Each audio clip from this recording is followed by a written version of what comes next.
इकट्ठा कर देता है, इसलिए वो सुनने में नहीं आता। थोड़ा थोड़ा करके बहुत बार सुना होगा, टुकड़ों टुकड़ों में। तो कहीं भगवान का श्रृंगार बताया जाता। कोई इस क्रमबद्ध तरीके से आप उस काम को करने के लिए तभी प्रबुद्ध होते हैं जब आपको ही वो काम करना होता है। इसलिए अब द्वितीय क्या है? एक परमात्मा है और एक उसका भक्त है, लेकिन उस भक्त के द्वारा परमात्मा की सेवा द्वैतवाद को जन्म देती है। अब द्वैतवाद को जन्म क्यों देती है?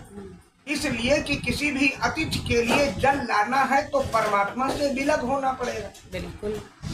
उस अतिथि रूपी भगवान को अकेले छोड़ना पड़ेगा, तो पंखा कौन झलेगा? उनकी तुरंत की तात्कालिक आवश्यकताओं की पूर्ति कौन करेगा? इसलिए भक्त जब द्वितीय अवस्था में आता है, द्वैत वस्तुओं की तरफ आकर्षित होता है, उनको अपने अतिथि के स्वागत के लिए समायोजित करने की चेष्टा करता है। उसके लिए उसे अपने साथ एक व्यक्ति, एक सहायक चाहिए, चाहे वो मित्र हो या धर्मपत्नी हो, जीवन साथी हो, प्रेरणादायक हो या गुरु शिष्य परंपरा में सहायक हो। इसको द्वैतवाद कहते हैं। द्वितीय का अर्थ है कि भगवान की सेवा केवल स्वार्थ के लिए अकेले मत करो, संसार को देने के बाद ही कुछ ग्रहण करो। ये द्वैतवाद है। द्वितीय का प्राकट्य है। प्रार्थना के शब्द वही होते हैं। जी जी। प्रयुक्त वस्तुओं में, खाद्य सामग्रियों में भेद हो सकता है, लेकिन खाने का प्रकार एक ही होता है। ठीक। तो जो अतिथि आया है वो भगवान आशुतोष अवधर दानी दूसरे दिन भी आपके सानिध्य में रहेंगे। उन पर बेलपत्र चढ़ाए जाएंगे, उन पर जल चढ़ाया जाएगा, उन पर अभीष्ट वस्तुएं जो आपको ज्ञात है वो चढ़ाई जाएंगी। लेकिन आपकी दूसरे दिन विशिष्ट सेवा, ये तो आप कल कर चुके हो, तो आपकी विशिष्ट भेंट क्या होगी?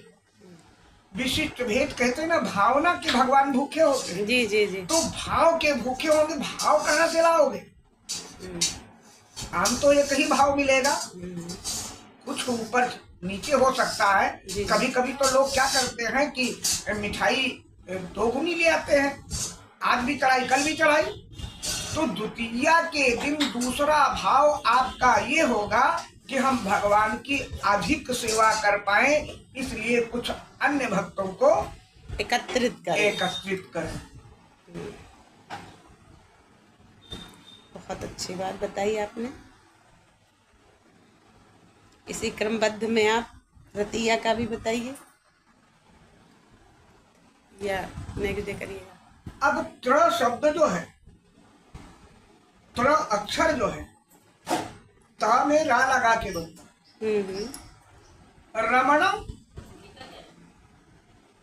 रा शब्द प्रेरणा देता है रमणम, ता शब्द प्रेरणा देता है तरणम।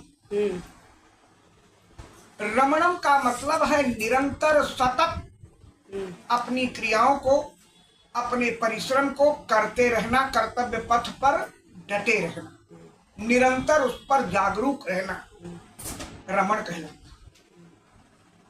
और तरण क्या होता है कि जो अभीष्ट बाधाएं हैं उन पर बिना डरे, बिना घबराए, साहस के साथ, धैर्य के साथ, शीलता और सौम्यता के साथ साधारणतः पार कर जाने को कहते हैं। तरण कहते हैं उन कठिनाइयों को बिना डरे, बिना घबराए पार कर जाए, उसे तरण कहते हैं। रमणम, तरणम। तृतीयाय संदेशः। जी जी। तृतीया का संदेश, तृतीया का संदेश है रमणम, तरणम, त्राहो। और उस तरणम के साथ इष्ट की शक्तियों को संपूर्ण रूप से लगा देना, अर्थात परमात्मा के साथ जो प्रार्थना की गई है उसकी दया, करुणा इत्यादि को उसी में समाहित कर लेना। त्रा शब्द अक्षर और तीया यावत इसको लगातार बनाए रखें, आगे मार्ग पर बढ़ाते रहें, ये तृतीया का भाव है। जी जी। अर्थात त्रिगुणात्मक जो ये संसार है, सतो गुण, रजो गुण और तमो। जी। अब सत, रज और तम, इन तीनों गुणों में, इन तीनों गुणों से ही आपका जीवन चलता है। जीवन में तीनों गुणों की आवश्यकता है, लेकिन इन तीनों गुणों को सम्यक प्रयोग करने के लिए जो इष्ट सिद्धि में परमात्मा से प्रार्थना का भाव होगा, वो तरणम की तरफ होगा।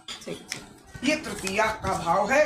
तृतीया की उपासना का उद्देश्य ये होगा। धन्यवाद पंडित जी।